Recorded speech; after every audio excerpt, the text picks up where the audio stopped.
Luis, ¿podrías venir?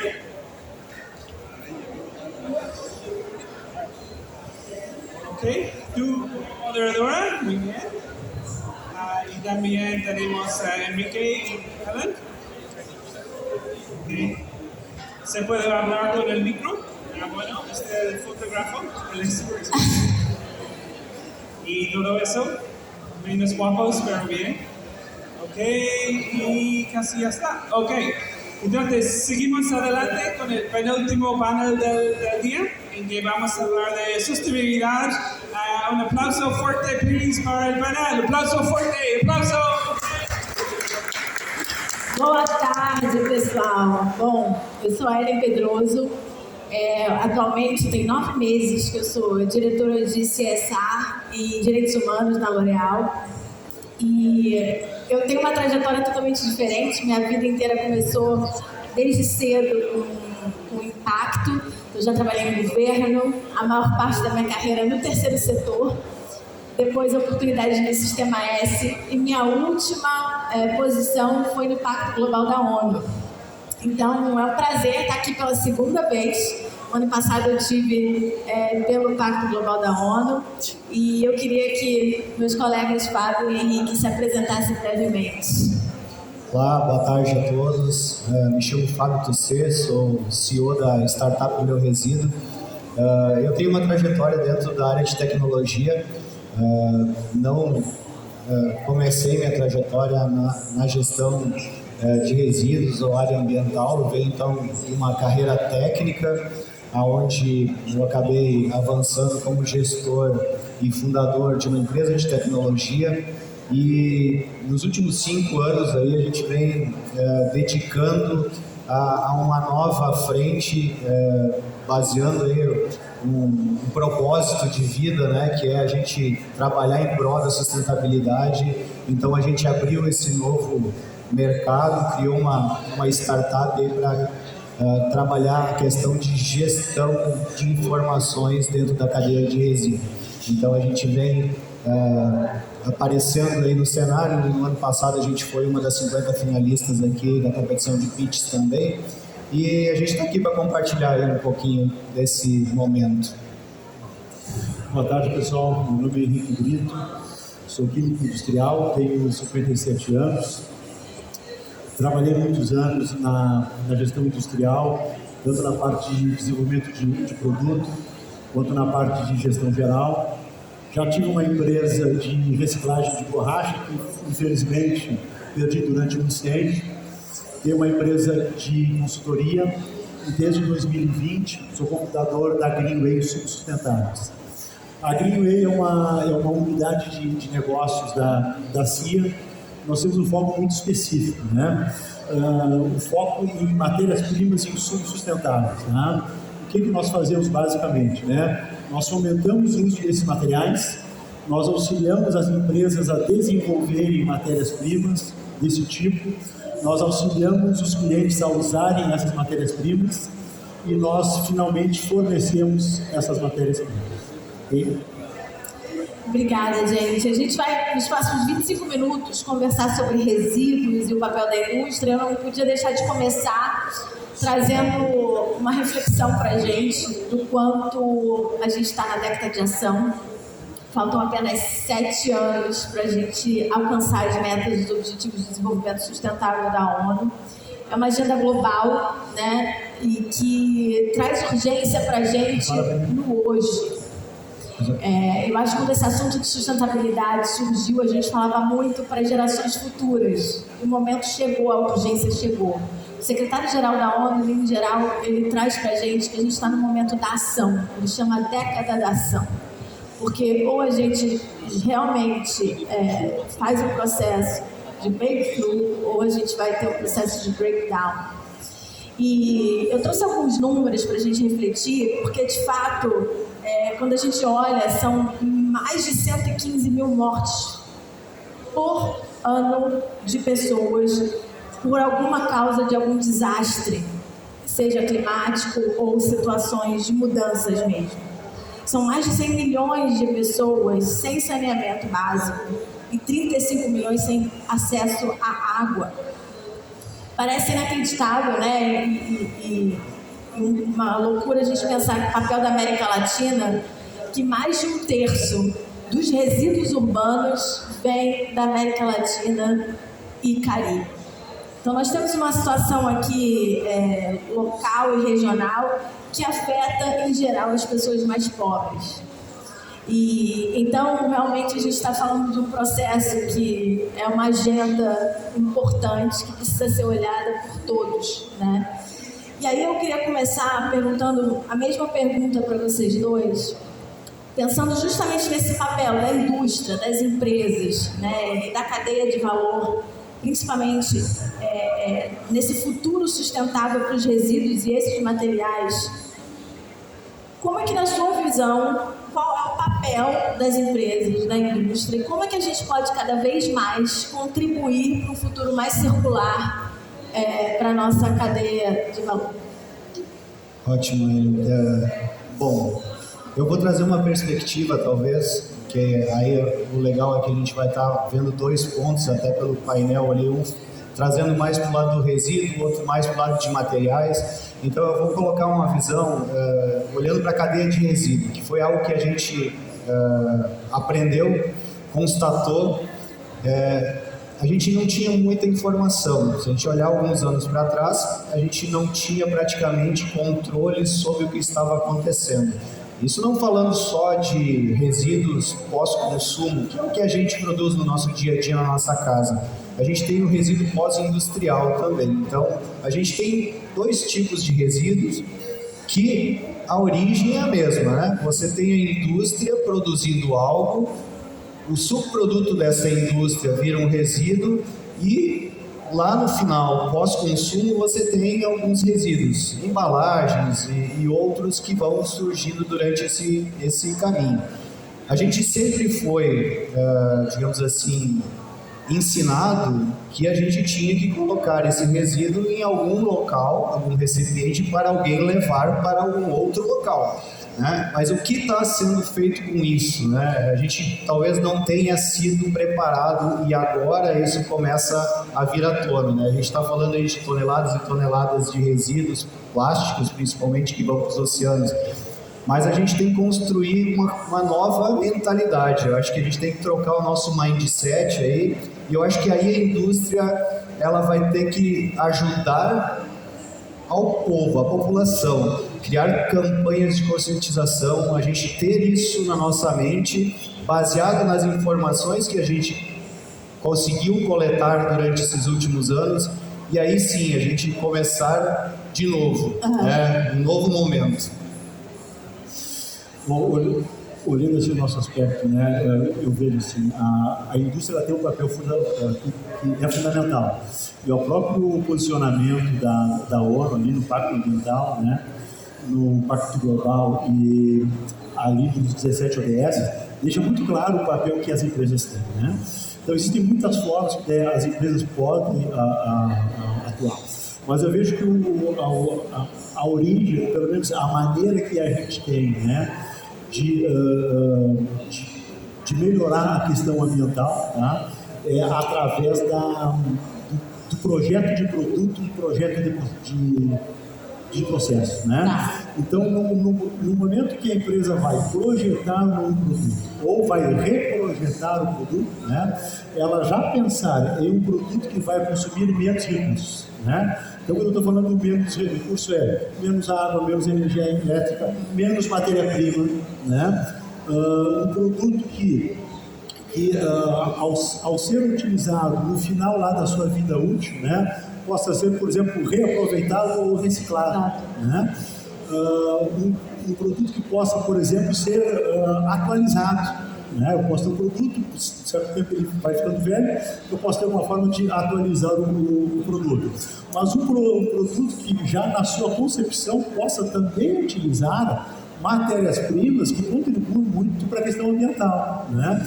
Então, por exemplo, a gente pode usar matérias-primas de fontes sustentáveis. E eu estou falando especificamente num produto, claro, em algo que é o nosso negócio, né?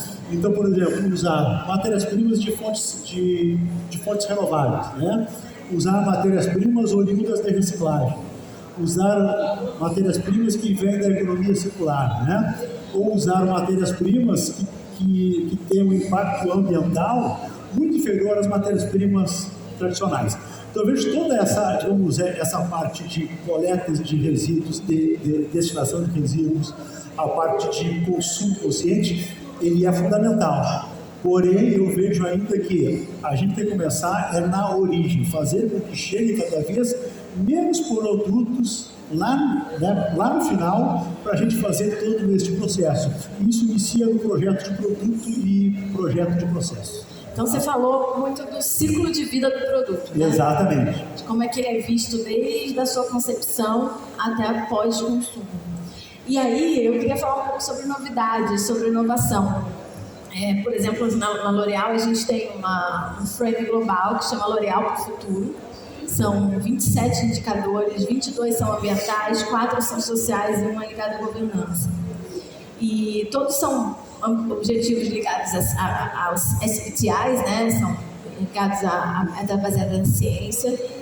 E quando a gente pensa em insumos, né, a gente pensa muito na reciclagem dos 3 R's e como que eles são pensados desde a sua formulação e também pós-consumo. Então a gente tem uma meta, por exemplo, de que o plástico usado nas nossas embalagens até 2030 será de fontes recicladas ou bases biológicas. E hoje a gente já tem os shampoos e condicionadores eusébicos, que está na maioria das nossas casas, né, com o produto realmente fabricado já com plástico 100% reciclado e podendo ser 100% reciclado. E aí, eu queria entender com você que é de um outro setor, né, com a sua visão, né, de engenheiro químico, olhando para o setor da borracha e tudo que você tem visto com as empresas, o que tem vindo de novo? Como é que esses insumos sustentáveis hoje já estão sendo utilizados e estão chegando aí em breve no mercado? Primeiro falando ali do setor plástico, né? Nós temos uma atuação ainda pequena, né, nesse setor frente ao potencial existente, né? Mas a gente tem acompanhado e viu nesses últimos anos uma transformação muito grande, né? E essa transformação ela tem sido realmente liderada pelas grandes empresas, né? Que estão cada vez mais dando foco, colocando metas para si mesmo, né? Na parte de biomateriais, pós-indústria e pós-consumo, né? No ramo de elastômeros, onde a gente tem uma posição bastante relevante, a gente também verifica que esse processo iniciou com as grandes empresas, tá? Mas hoje nós temos, na nossa base de clientes, também empresas de médio e pequeno porte que estão utilizando esses materiais, né? Para vocês terem ideia, hoje nós Qual é a percentagem hoje? A percentagem de pequenas e médias? Eu não tenho dado de percentagem, mas o que eu vejo assim, é uma transformação, uma velocidade quase tão grande quanto a do plástico, né? Ela tem uma complexidade um pouco maior, porque o plástico, a maior parte dele a gente chama termoplástico, né? E a borracha chamada é um termofixo, depois que vulcaniza, o processo, né, para ele voltar à origem é muito mais complexo, né? Mas, por exemplo, hoje nós temos materiais que atendem os seguintes segmentos e temos clientes nos seguintes segmentos: calçadista, peças automotivas, peças industriais, correias transportadoras, pneus e reforma de pneus, né? Por sinal, esse último setor é um setor onde eu trabalhei durante muitos anos, aprecio muito esse setor, e é um setor muito interessante, porque esse pessoal criou essa indústria aqui no Brasil, lá na década de 60, botando na origem do seu negócio a economia circular. Numa época que nem se falava em economia circular, esse termo basicamente nem existia. O pessoal na década de 60, quando criou esse negócio, já criou com essa lógica. E agora, quando a gente começou também a vender esses materiais, foi um dos primeiros setores a também adotar. Dando exemplos práticos de materiais, né, que todos esses setores que daí eu citei usam, né? Por exemplo, antioxidantes, né? Os antioxidantes são materiais que se usam para proteger os materiais. Praticamente todos vêm, a grande maioria vem da petroquímica. Nós temos um material que é desenvolvido e fabricado pela Suzano, né? Ele veio lá da lignina, lá do eucalipto, né? Ela transformou em um antioxidante e os nossos clientes utilizam esse antioxidante para proteger as borrachas, né? Nós temos também a parte de resinas vegetais, né, que os nossos clientes têm utilizado para substituir resinas derivadas do petróleo, né? Nós temos auxiliares de processo também, biobased, né? Nós temos óleos vegetais, por exemplo, os derivados da soja, que substituem óleos minerais derivados do petróleo, e fitalatos, que são alguns materiais com restrição de uso ou proibição em muitos países. Nós fechamos agora, recentemente, uma parceria com a Lanxeu. A Lanxeu é o maior produtor mundial de borracha sintética no mundo, né? É Vem uma referência novidade nesse por aí? setor, né? Vem novidade por aí? A partir dos próximos meses, nós vamos colocar no nosso portfólio borracha biobased. Nós fechamos também agora, no início desse ano, com a Solvay. A Solvay nos procurou e nós vamos passar também a distribuir um produto da Solvay, que é o esponjante, que se usa, né, para fazer esses solados, né, de tampos esponjosos, peças esponjosas. É um produto atóxico, tá? É um produto que não tem emissão de VVOCs e vai substituir um material chamado ácido de carbonamida.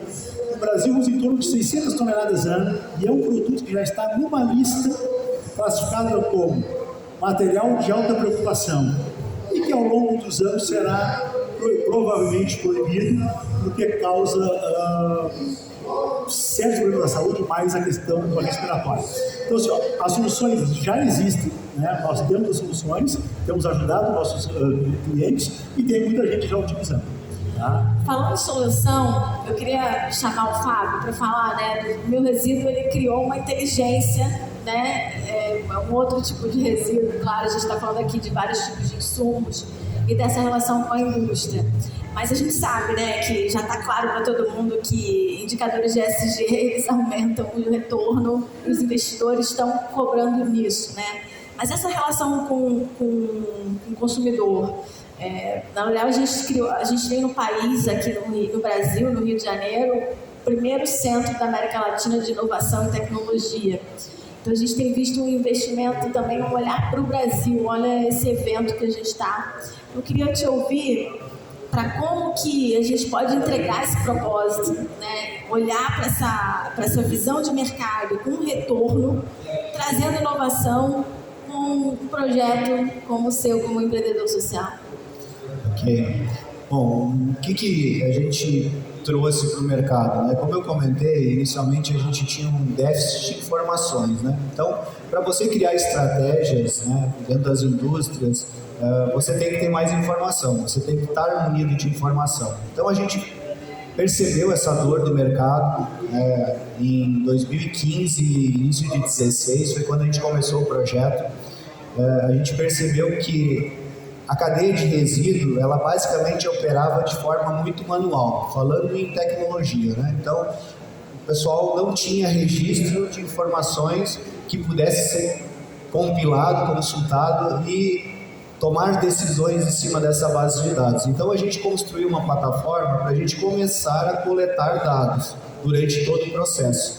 A gente entrou por um caminho, talvez, que era o meio da cadeia, né, que era o transportador, porque ele acabava indo buscar o resíduo e destinava ele. Então, a gente começou a coletar informações e ajudar ele a ter mais indicadores.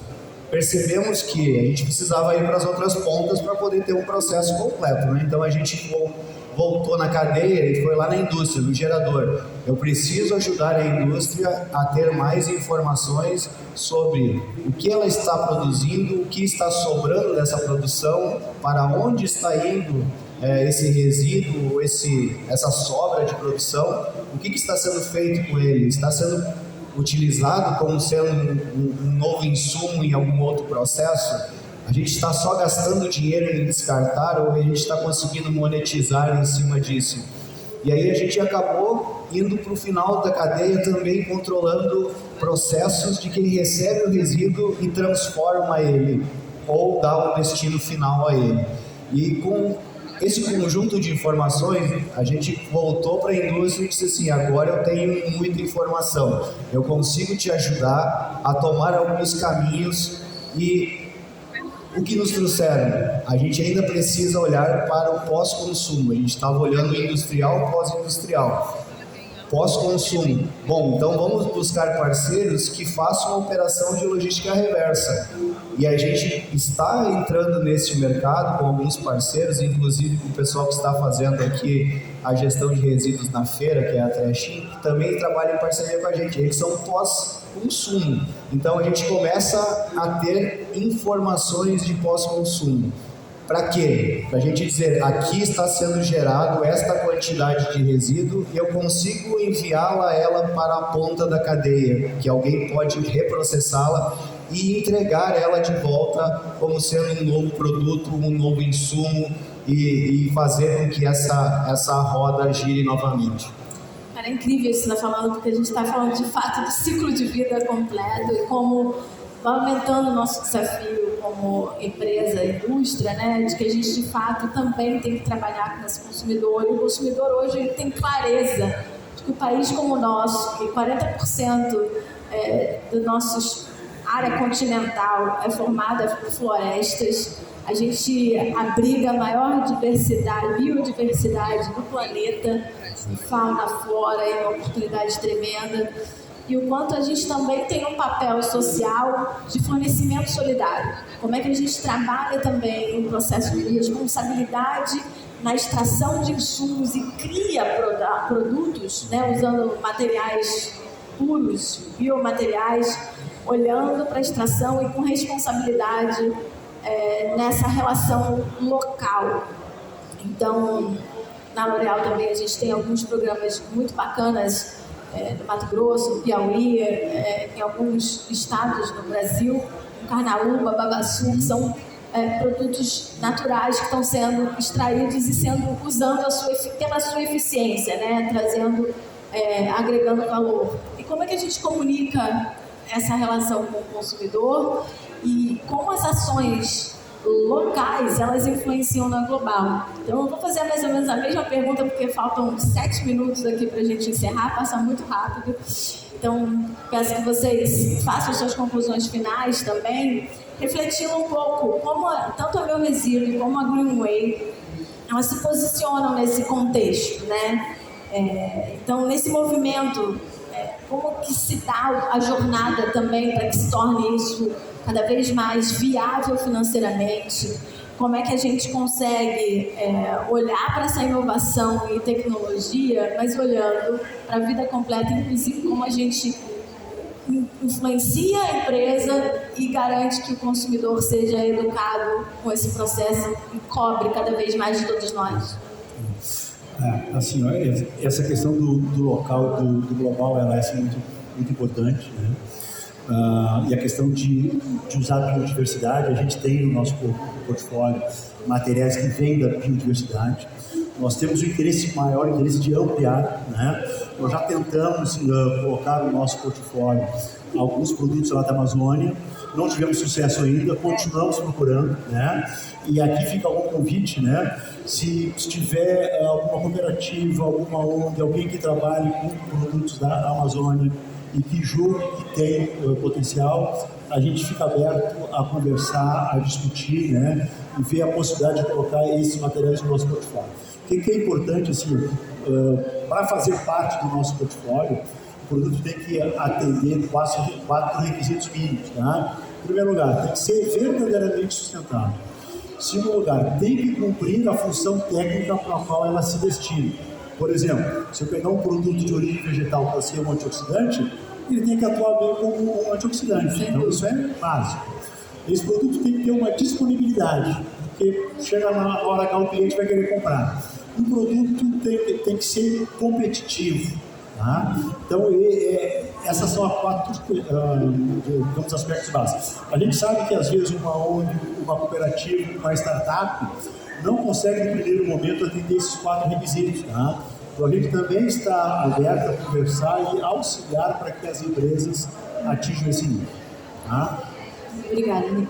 Bom, o que nós vemos como algo futuro, né? Não tão futuro assim, mas logo aqui na frente, é que a gente tem que juntar alguns atores, né? Assim como o Henrique comentou, buscar fazer um match entre vários atores, startups, indústrias, ONGs e tudo mais. O que a gente está trazendo como opção também, como sendo parte do serviço que a gente oferece, né? É ajudar a fazer esses matches, né? A nossa plataforma permite que quem é indústria ou quem é um gerador busque possíveis parceiros que executem aquele tipo de processo em cima de algum resíduo que ela gera.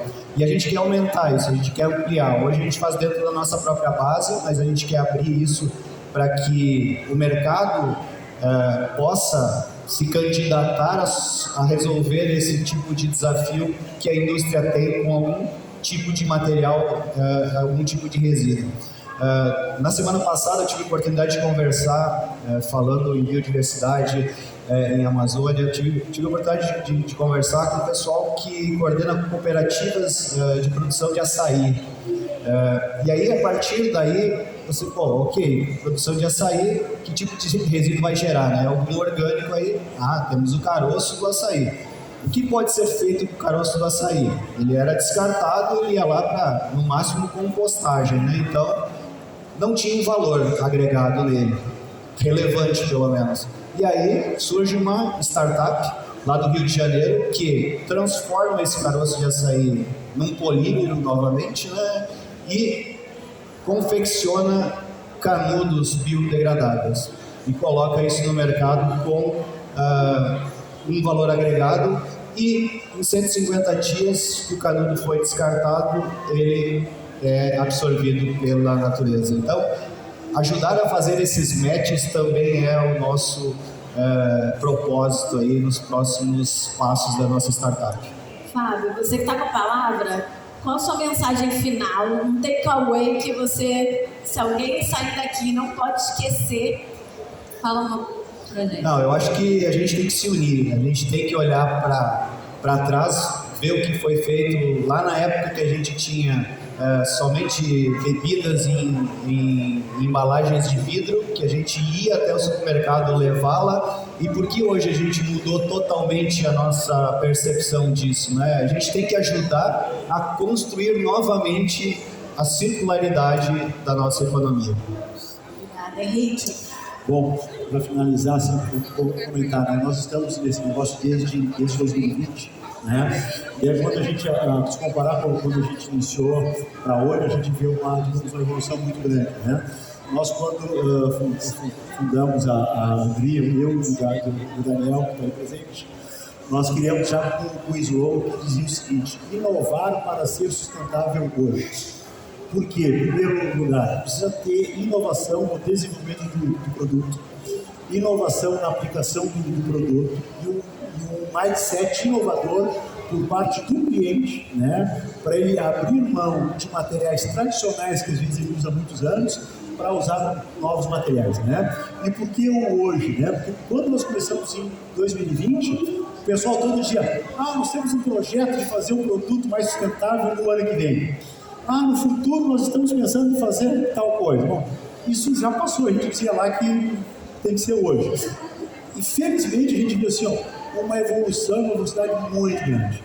A gente, quando iniciava lá, ia falar de economia circular, de renovável, de reciclável. A boa parte dos clientes não tinha muito claro esses conceitos. Hoje, em boa parte das empresas, não precisa chegar lá e dizer, falar sobre esses conceitos. Já tem que ir lá ver qual é a necessidade desse cliente e apresentar soluções. Então, eu vejo que a indústria, pelo menos os ramos, nas áreas onde nós atuamos, estão em grande evolução, né? Eu vejo que realmente tem sido algo assim muito positivo, tá? Coloca aqui à disposição quem utiliza material de base polimérica, ou seja, fabricante ou cliente que não esteja utilizando esses materiais ainda, a gente fica à disposição, acabando aqui o painel, ou depois pode nos acessar via redes sociais, tá? Obrigado pela atenção, pessoal. Muito obrigada. Bueno, la foto, ¿quedó para la foto? ¿Tienes siempre hay que tener la foto? Ok, aquí estamos entonces con el último panel del día, el último panel en este sitio para South Summit Puerto Alegre. Ok, después de la foto.